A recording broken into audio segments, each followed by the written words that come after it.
Berangkat dari kondisi inilah maka pada pagi hari ini dan begitu saya dilantik menjadi bupati bersama Bapak Bagus Ali Sucipto diberikan kepercayaan mandat oleh masyarakat Badung. Salah satu visi kami untuk membangun Badung menuju kesejahteraan ini adalah bagaimana mengoptimalkan pendapatan asli daerah itu. Yang mana pendapatan asli daerah kita itu yang bersumber dari sektor pariwisata. Dan terbukti Bapak Ibu semua, berdasarkan data yang ada, ternyata baru 17,9% potensi yang mesti harus kita garap, proyeksi pendapat yang harus kita garap, baru bisa terdaftar di dalam nomor pokok wajib pajak daerah. Oleh karena itulah maka saya langsung perintahkan Bapak Sekda untuk segera membentuk tim terpadu optimalisasi pendapatan daerah kita. Dengan harapan Bapak Ibu semua, dengan terbentuk tim yang terdiri dari kolaborasi semua unsur di dalam ini akan semakin hari bisa meningkatkan pendapatan asli daerah kita. Jadi saya tidak mau opini yang terjadi di luar itu disinyalir bahwa potensi PAD Badung mencapai 10 mungkin ada 18 triliun. Tapi kenyataan sampai hari ini kita baru bisa memasuki angka 7,5 triliun. Artinya ada disparitas antara opini yang berkembang di luar sana dengan kenyataan secara faktual, empiris yang berdasarkan data yang kita miliki.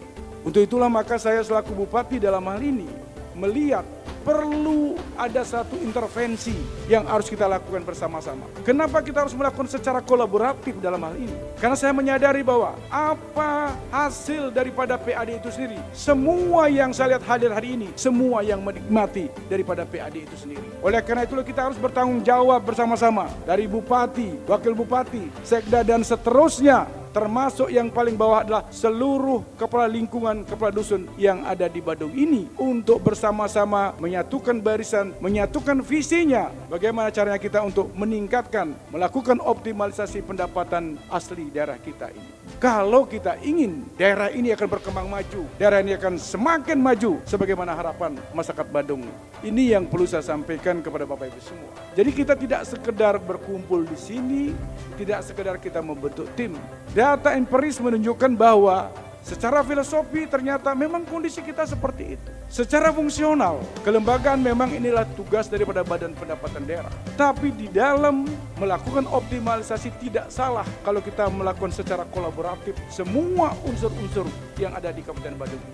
Karena kenyataannya adalah kita semua menikmati dari hasil PAD yang ada di Badung.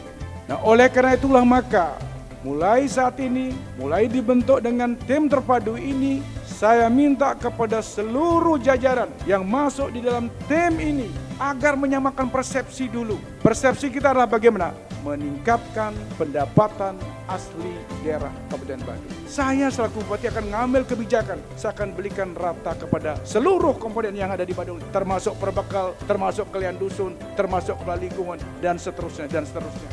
Ada beberapa oknum perangkat di bawah ini juga nutup-nutupin. Jeleknya lagi, dia yang berhasil nutup-nutupi, dia nyetor ke tempat dia. Hati-hati ya. Bapak, Ibu semua itu menandatangani Fakta Integritas. Ingat, fakta integritas akan menjadi basic saya dalam mengambil keputusan nanti. Bila ternyata Pak Perbekal, Pak Kelian Dinas ada mengambil langkah-langkah seperti itu di luar dari fakta integritas, walaupun Bapak Ibu, utamanya Pak Kaling, Pak Kelian, umurnya 60 tahun, saya akan ambil sikap untuk memberhentikan yang bersangkutan. Siap atau tidak? Siap santun naik? Pembentukan tim terpadu optimalisasi pendapatan asli daerah kita ini, mudah-mudahan pendapatan asli daerah kita semakin tahun akan semakin meningkat dan kesejahteraan akan terasa oleh seluruh masyarakat Badung.